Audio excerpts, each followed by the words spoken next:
All right. Thank you very much, everybody, for joining. My name is Meza Jacob, and I'm happy to be here today and having been given this privilege to do the presentation today.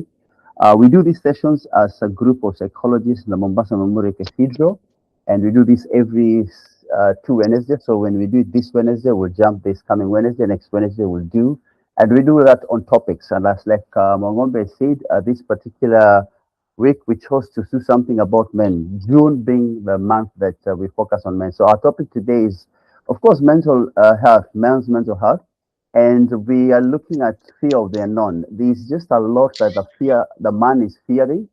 All right, some of these things are things that we can describe. Some of them are not describable. Some of them we don't know. But we're going to look at some of them and just find ourselves trying to create some answers for them, and just what is the way forward for a man as you balance the very many responsibilities you have. Like I said, my name is Meza. I consider myself as a family therapist. I believe my purpose in life is just to help families find the right framework for each member of the family and create an environment within the family to just make sure every member of that family pursue their calling and their purpose in life. And so when there are issues, we're able to discuss them. But I also believe in prevention is better. So we train and we equip and build capacity, which is better, so that when people face issues in life, they have the capacity, they have the knowledge, and they have the understanding of what to do other than waiting for them to have challenges and you have to do therapy for them. So that's my name, Meza Israel. And I'm a therapist and a psychologist in counseling, and I'm grateful for everyone who has joined. So I think I want to start by saying one or two things before I get to the topic of the day.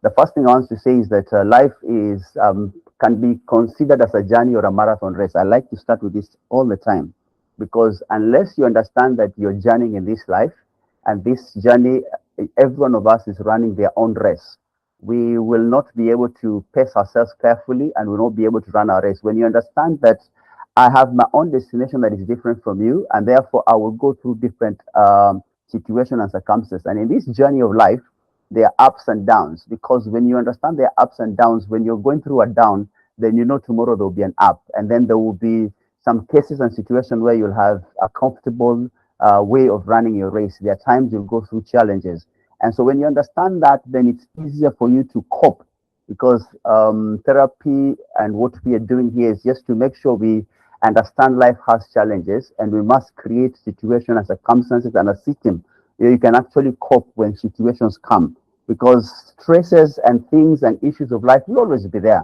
Life is not supposed to be smooth, because we all know we build resilience and we build knowledge and experience through what we go through. So life will have ups and downs, but as the ups and downs come, you understand where your journey, you understand your destination, which is your purpose and your calling.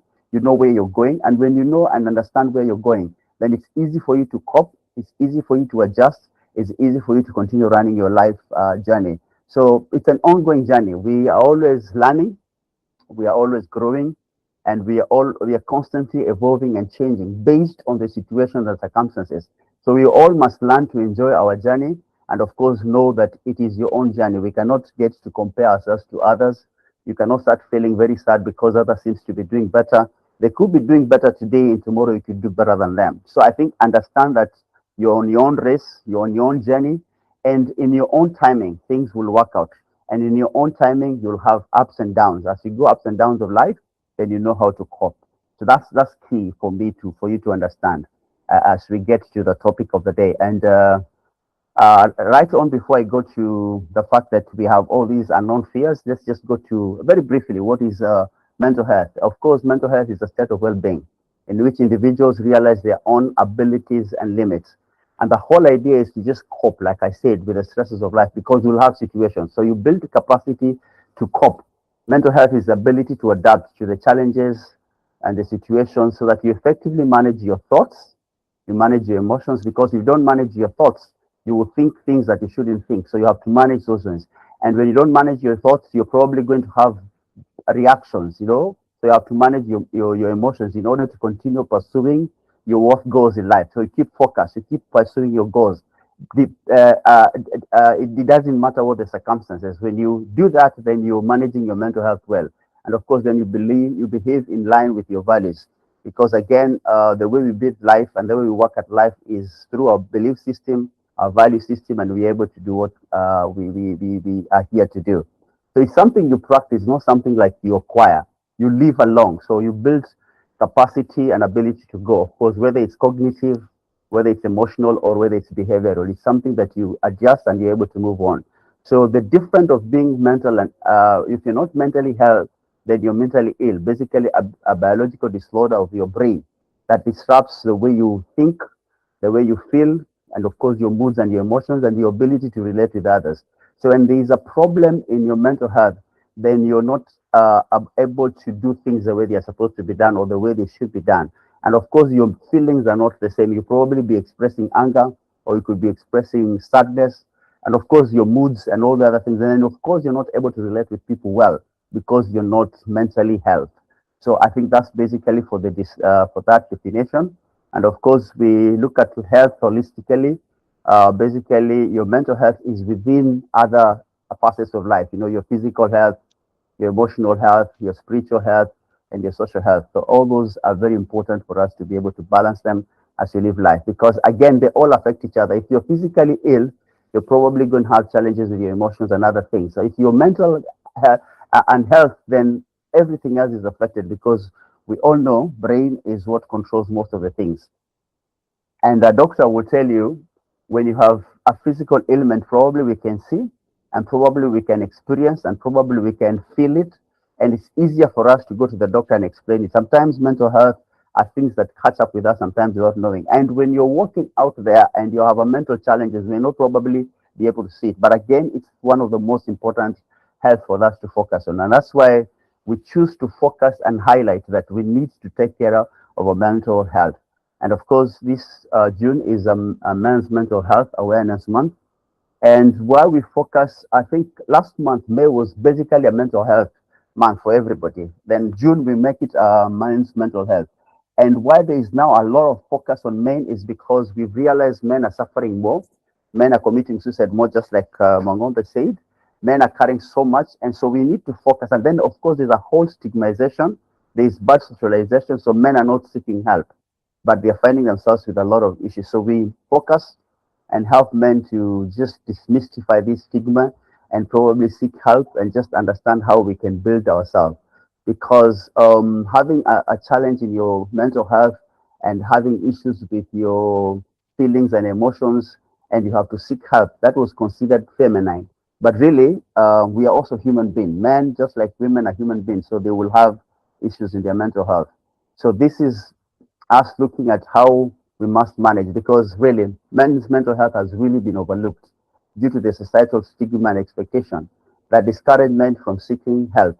We were told from very young age, man up. We were told from very early age, be a man. We were told from very early age, men don't cry. And so because of that, mental disorders in men, they are there in men and women, but men are more likely to die by suicide or less likely to seek help because of that stigmatization. So the understanding of the uniqueness that men face and promoting conversation around their mental health is very important. And that's what we are doing so that we just help that we don't lose men as we are losing our fathers, our brothers, and our sons. So we need to focus on that. And then maybe a very quick question of how did we get here? Like I've said around, there is a lot of stigma and social expectations to suppress our emotions.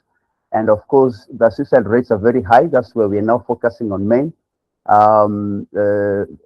The men mental health, though, no, we are going through depression, anxiety, and a lot of substance abuse is, of course, is experienced by men. And of course, now we have more men, of course, very many more men dying of suicide. Of interesting to note is that actually there are enough women attempting suicide, but most of the situation is when a man attempts suicide, actually they die because they are really serious about it. So what do we do to make sure a man doesn't get to a place where he wants to commit suicide? So we bring this awareness. We talk about issues that we need to talk and ask ourselves, how then do we create supportive environment in the families, in our workplaces, in our communities that will foster open conversations among men and challenge the traditional situation where men were supposed to just be strong and they are not supposed to seek help because they need to man up. And so that's how we are looking at it. So how do men then find themselves in this situation where they have all this unfounded fear or fear of the unknown and psychological traits? And the way the brain treats fear is when you don't know something, then it becomes a threat. And when it becomes a threat, there is a biological desire to always control and have situations where we are predictable. And men are very logical. So they want to understand things. They want to understand the system. They want to understand process A, B, C, and D. And when we meet situations in our lives where we can't know what is in the future, what is going to happen tomorrow, then men are having a problem. And as the brain treats this as a threat, then we start finding ourselves in situations where we are worried. Of course, anxiety comes up. And so these fears are control and lack of control of things, because life is very has become very unpredictable. Marriages are unpredictable.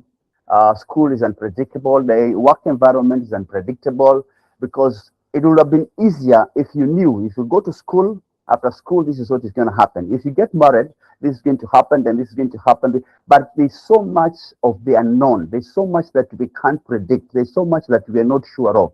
And this environment is not a good environment for the men who think logically and they want to plan and they want to follow the plans.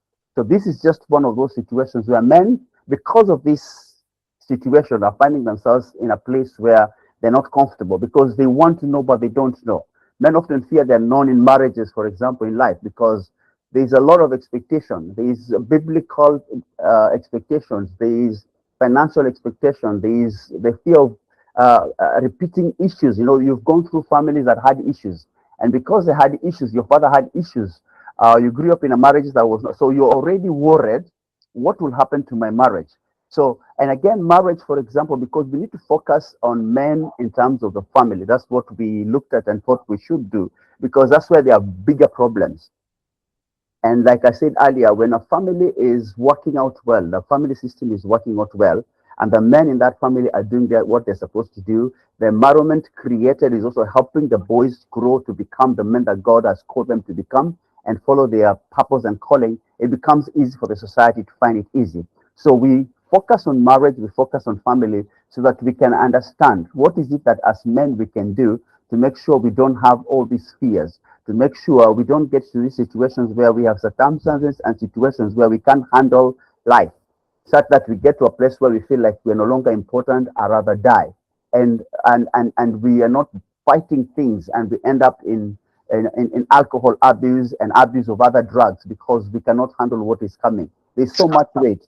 So I just want to focus on some of those things that really weigh down men, and probably what is it that we can do to just make sure they don't weigh on us as much as they are wearing us. So some specific factors that drive the fear of the unknown. One of them is the weight of spiritual leadership. And of course, we are doing this study today and this focus today based on the fact that we are doing it from the church and of course from the spiritual side. So we are speaking from a place of values, whether it's Christian values or Muslim values. We are speaking from a place of this God who has given us life, and there's what this God expects of us.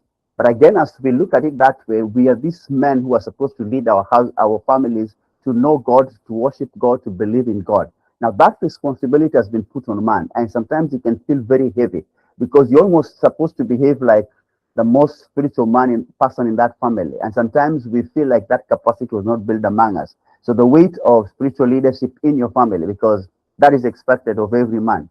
The next one is the financial and the provision anxiety that is created. We've learned from early age in life, as you grew up, then you will become a man and you will need to provide for your family. That is an expectation both in Christian, in Muslim, and every other place. But the fluctuating economies, the high cost of living, the uncertainty I was talking about in our economies and the life we live today, has put a man in a place where he can't predict stuff. He can't plan stuff. You know, it was easier when there was easiness of getting jobs, and if you worked hard, you made money, and you were able to take care of your family. But that certainty, that clarity is no longer there. These days you can actually find yourself in a situation where it is so difficult to make the money that is required for you to provide for your family, and that creates anxiety, that creates worry. That unknown and that lack of clarity is making man's life very difficult when it comes to provision. But again, the society has no room for you not to provide for your family. She's expecting you to provide for family. So this is one of those things that really weigh down men. Of course, for fear of failure and regret. There's nothing a man fears like failing, and we all feel like we must be successful in whatever it is that we are doing. We don't want to fail to fail our wives and our children by making the wrong choices. So sometimes we are so careful about life. We don't want to get our place to a place where we'll actually regret, and that sometimes, oftentimes, paralyzes a man because you want to be perfect. You want to make sure everything is fine. You want to make your wife happy. You want to make her comfortable, and sometimes you get to do certain things that are not even right because you want to make everybody happy. Everybody in that family needs to be happy. They need to be comfortable.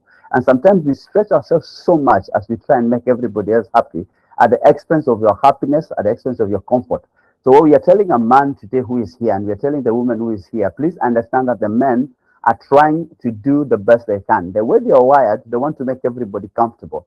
But even as they do that, are we able to notice that they're sometimes overdoing things? And how do we support them to make sure they're not overdoing things? How do we assure them that they don't need to get to a place where they are fearing and they fear of that and feeling like they will regret and they're being so careful about things? Let's assure them. Let's just support them.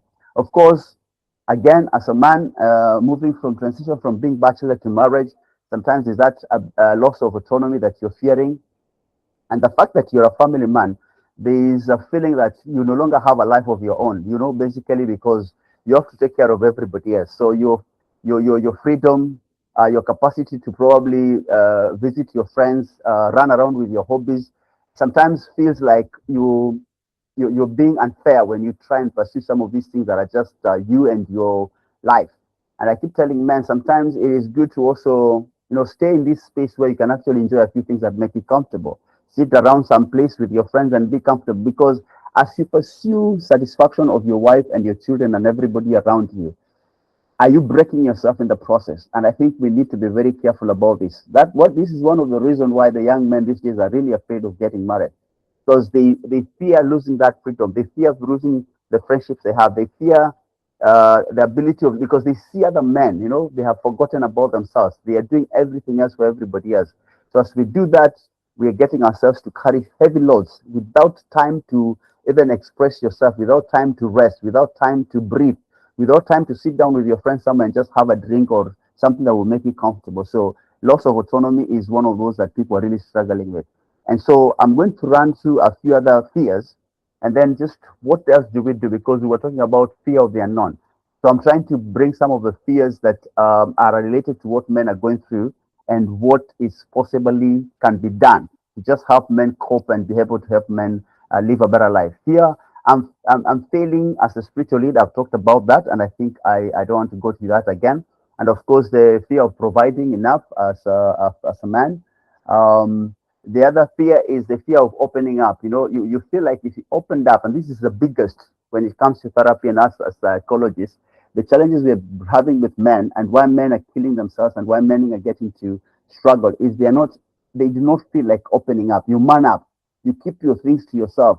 And I hear some of them talk to me, Jacob, and in this life, everybody's going through their stuff, so I'd rather just deal with my stuff.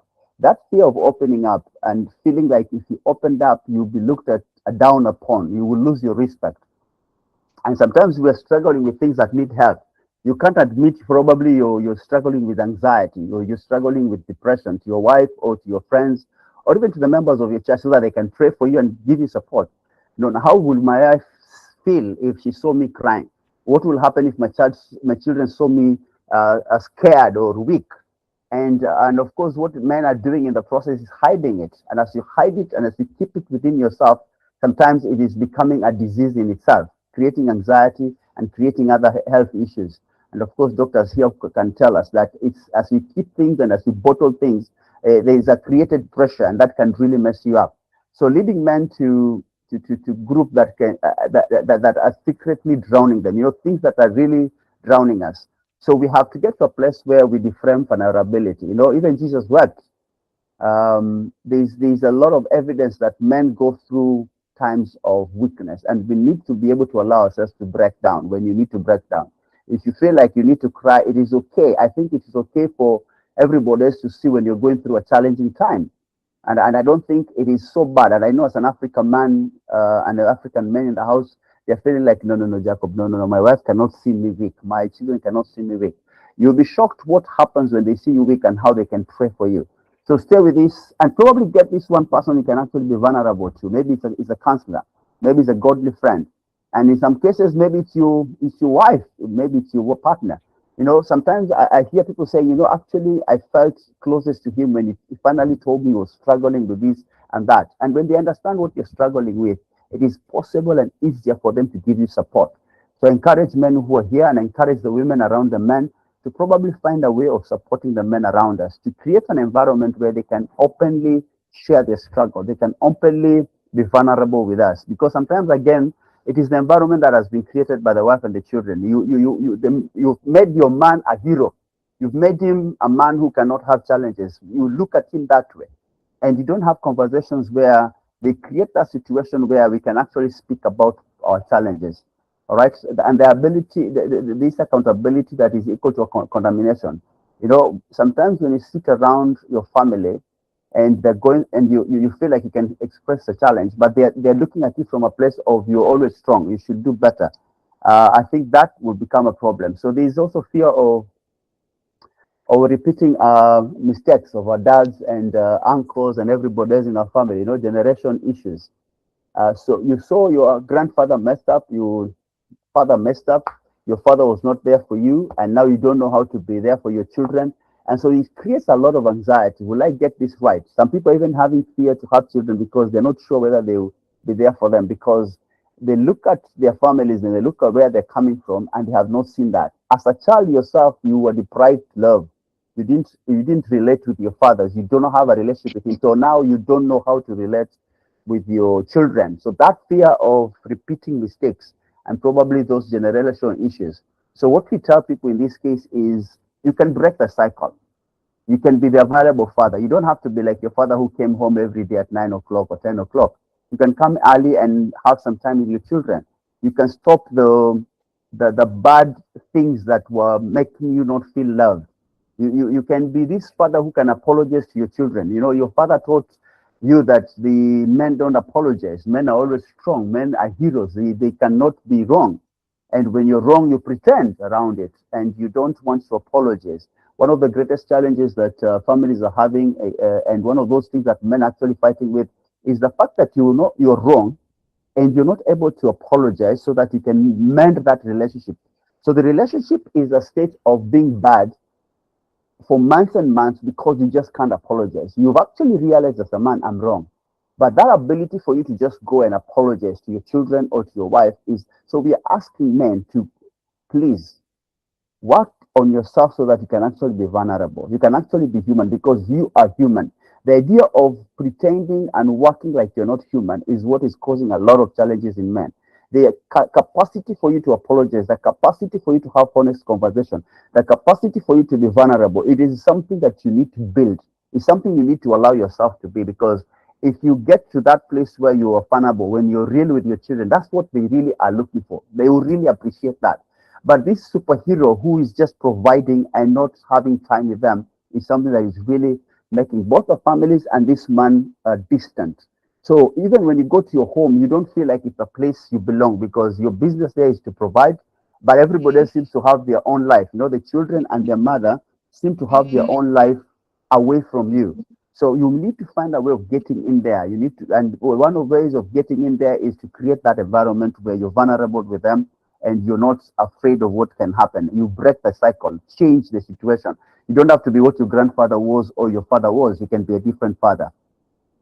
Of course, fear of disappointing God. Some of us are struggling with hidden secrets and sins. You have mpango wakando. You have issues with pornography. You have issues. Some of these things.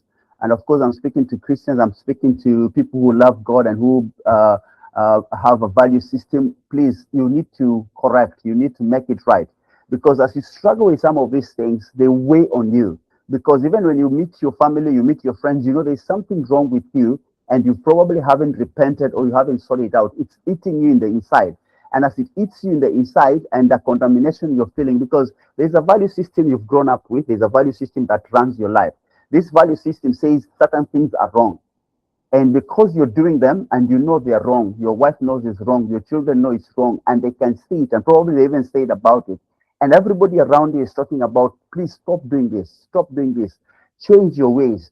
I think as a man, the fear of disappointing God is something that will always weigh on you, unless you work out that relationship. If you're one of those that believe in God, if you don't work on that relationship, that will weigh on it. That can cause a mental issue to you. So sort it out, um, seek people to discuss with it, repent if you need to repent, make it right if you need to make it right, so that that does not weigh you down and does not mess you up. So let's avoiding issues. And then the other bigger problem we have with men, and I'm actually going to look at the attendance today here. I can see it's big, but Nelson, very quickly, do we have more men or more women in the house? Because what I want to talk about is quite related to men attending such forums and it attending meetings. I don't know. Maybe in most cases, you'll have more women, even in such meetings where you've actually called a meeting for men, but it is more women coming to it. So there's this challenge that we have as men, and I want to talk about it as we look at building and working on our mental health. If we do not resolve it, it becomes a problem. That the issue of men not wanting to learn, building capacity, because being a man is work by itself, and because it's work, you mean it needs you to build capacity. You need to have knowledge, you need to have information, you need to know what it is to be. And because we grew up in families that we were not taught, that's what the first thing that we see there. You know, nobody taught us to be men, most of us. No one gave us that blueprint in our homes. Our dads were actually distant. Some of them were very angry. Some of them were never there. They only provided. We didn't see the emotional part of them, and there was a lot of conflict in our parents. So they did not model to us what it is to have a good family and to have a right family. So that is a problem. So how do you build that capacity? You have to learn. You have to train. You have to go for trainings. But when trainings are called, most of the time men don't appear, are not there. Of course, the school you went to taught you algebra, taught you animal science, taught you many things, but they didn't yet teach you family skills. So how then do you manage your family? And all these issues of family management, home management, the cooking, the nurturing, the taking care of the children, that was believed to be a woman thing. But is that really a woman thing? Because what I believe is, if you're the head of the home and the family, and this family belongs to you, then everything in that family is your responsibility. So you need to make sure everything is. So do you have the capacity? Because one of the problem that men are having is just to adjust and to be able to be a proper father. And when they're not, then it brings an issue. So I encourage men to build capacity. And you can sit down and read. You can go for trainings. When meetings are called for men and trainings like these ones or that, please go, learn, build capacity. Because one of those things that men are doing is, why do men avoid learning and building capacity? Men are, for whatever reason, believe, one of those things that we believe that is very wrong. For some reason, men believe they know a lot. We believe we can always sort our issues. We believe I am capable. So when you call them for training, the first reaction a man has is, Tatobia Nini. What is it that she's going to tell us that is new? And that in itself is really affecting us, because whereas we are pretending or we are believing we know, we actually don't know, and we are struggling with it. Because when it comes to the really thing in the family, you realize you don't have the information, or you don't have the knowledge, or you don't have the capacity. And because you don't have the capacity, you get frustrated. You're expected to do certain things, but you don't know how. And that frustrates you. So this idea of I must provide, how then do I build capacity for me to be providing? I need to be the emotional strength for my family. How am I ready to do that? How do I comfort them when they need comfort?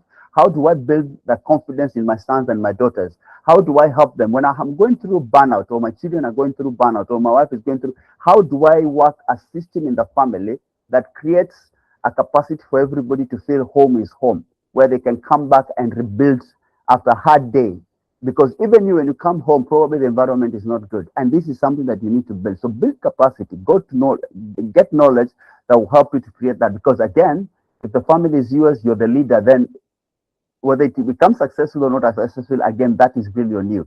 And because of that, if you don't have the capacity, then we go to places where you sit down and ask yourself, how can I do this? I don't feel like I can do it. And immediately you start telling yourself, I can't do it, then mentally you start having challenges. That's where you even get to a place where now, like, I can't do this anymore. So you actually want to exit and leave your wife and your children in trouble because you have lacked capacity. So one of those things that we're encouraging men, please build capacity, learn more. How do you manage the cultural conflicts of the expectations of how do you manage your peers? And I realize men, other than women, most of the time when we sit with our peers, we discuss football and fantasy football, we discuss politics, we discuss a few things, but nobody's asking you how is your children, how is your 6-year-old, are you having challenges there? So I think men also we need to start discussing, changing our conversation around our friendships because women discuss families, they build capacity among themselves. So as we try and get men to manage their mental health and build we need to build that capacity. So, man, I think one of those things that we need to encourage ourselves is to get to a place where we build conversations that are good. When you're at home, most of the time you want to sit down at the TV and watch and not mingle with the children. That again is a miss. The mother and the children are playing in the kitchen. They're doing this. They're building a bond among themselves. They're building relationships among themselves. And we were taught as African fathers, it is okay to do that. But in the current situation where we need to form relationships that are real, where we need to build capacity with our children, where we need to interact with our children and help them, it becomes a problem. Of course, there's a fear and shame, the criticism that goes around in our lives. How are we going to manage that? Of course, so this generally is something that we need to work on and create these breaks. I call them breaks, where two are better than one. Create a situation where you have two men, if not a band of men, where you sit down sometimes and just demystify families, discuss. Then you realize as you discuss with other men, you realize you're not the only one struggling with managing these things. And then ask yourself, how do we build capacity to make sure we don't suffer what we are suffering? And of course, the other thing you can do is seek help spiritually. And there are therapists there and there are counselors in our churches who can help you. Of course, I keep telling people, man, we are not heroes. So we have to believe that we're also human. We get tired. When you're tired, just rest.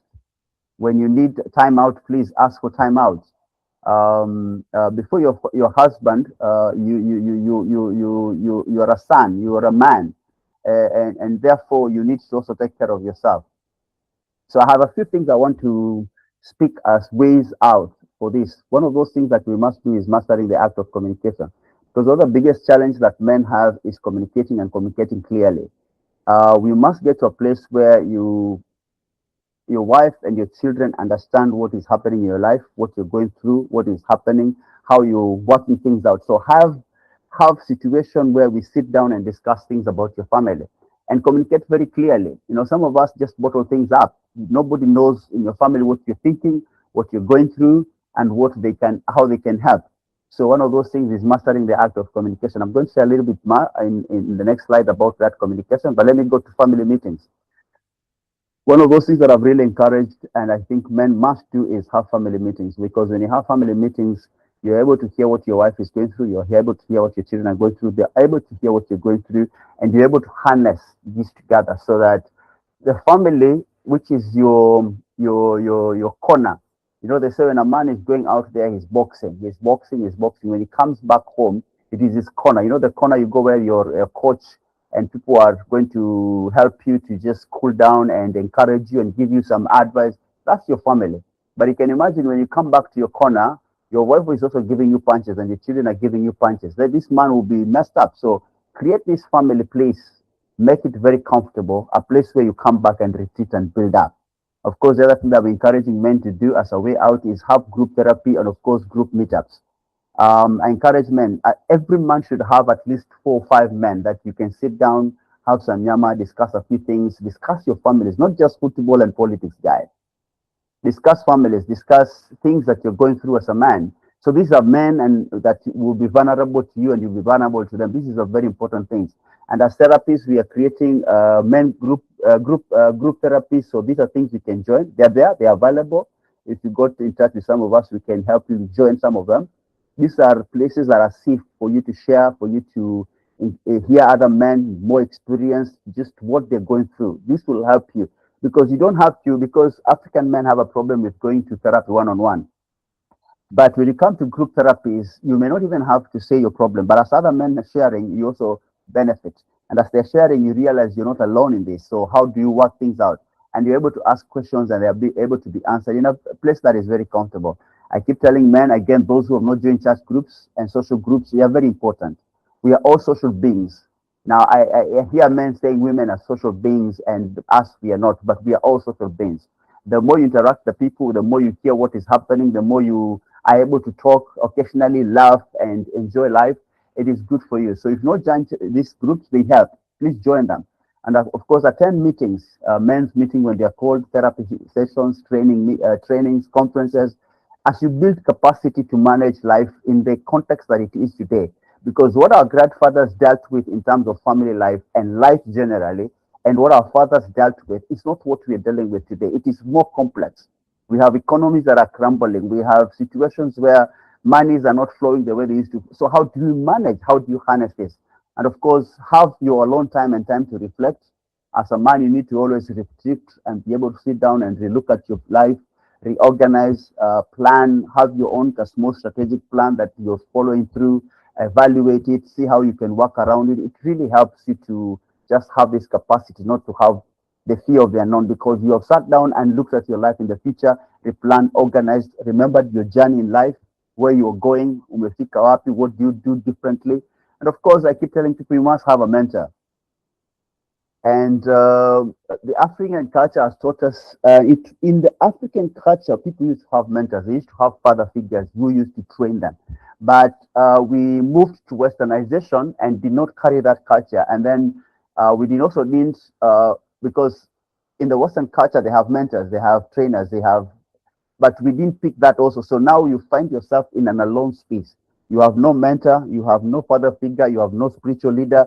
So basically, there's nobody you answer to. Now, that's a very dangerous situation when you have a place where there's nobody who can question you, there's nobody who can put you in order, there's nobody who you're looking up to, that when you have issues, you go and they can advise you. So please, men and the women who are here, please encourage yourselves and even your husbands, your sons, your daughter, your brothers, and you to have a mentor, a father figure, somebody they look up to. This is really helps, because this is the place you retreat when you feel like things are not working. This is the place you retreat to when you have two ways to pick and you're not sure which one. You sit down with your mentor and tell him, hey, this is what I have. What do you think? And he's able to give you a different perspective. And of course, you can also have a therapist. Sometimes people think therapy is only when you have a challenge, but therapy sometimes is just training. Sometimes it's just a place where you can actually be giving an alternative way out of it. Because sometimes when our thoughts are all mixed up and you're going through many things, sometimes it cannot be clear. But when you sit down with a therapist or a mentor, he's able to tell you, okay, these are the alternatives, and he's able to guide you to make a better decision. So this is something that I encourage people to have. I had said we'll go back to communication a bit and say that we must, and communication is key. So I must say a few things about it as we move forward, as we come to an end. We must be very clear in our communication. I already said be a communicator. You're clear, conscious, concrete, very correct, very complete. Be courteous as a man. We have a problem with that, man. Please find courtesy in what you do and how you talk to your children and your wife and everybody around you. It's very important. Of course, be very positive, avoid negative words, communicate clearly and biblically. Of course, have communication time that is quality with your family, discuss things, have those family meetings I already talked about. Have meetings with each and every member of your family. It's very important to know what they're going through. Of course, don't be aggressive as a man, just be assertive. Communicate your opinions, family, and respectfully, and encourage that atmosphere in the family so that everybody is heard and everybody is very clear. And of course, let's aspire to change. As men, let's have a vision that is very clear. When you have a vision that is very clear, it is possible for you to follow that direction without having a clogged situation. Yeah, because then when you have a clear vision and a clear understanding of your journey in life and your purpose in life, it's easy to walk that direction. But when you're not clear, then you have situations where you feel stuck. Of course, live life for impact, not just to make a difference, not just to create money and to do things. Changing lives, it is more fulfilling. Have courage, follow your dream, no matter what. Of course, challenges will come. Keep following your dreams.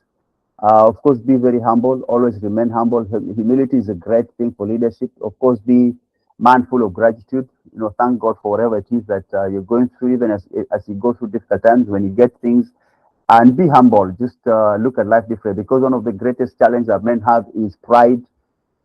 And when you have pride, you can't accommodate people, you can't listen to people. Now that's a big challenge. So again, priority, always prioritize your life, know who is ahead of what. And of course, the priority I've listed there is God, then there's you, then there's your family, your wife and your children, before your extended family come in, and other things, and ministry and work and career. Some of us have our priorities upside down. Your work is number one.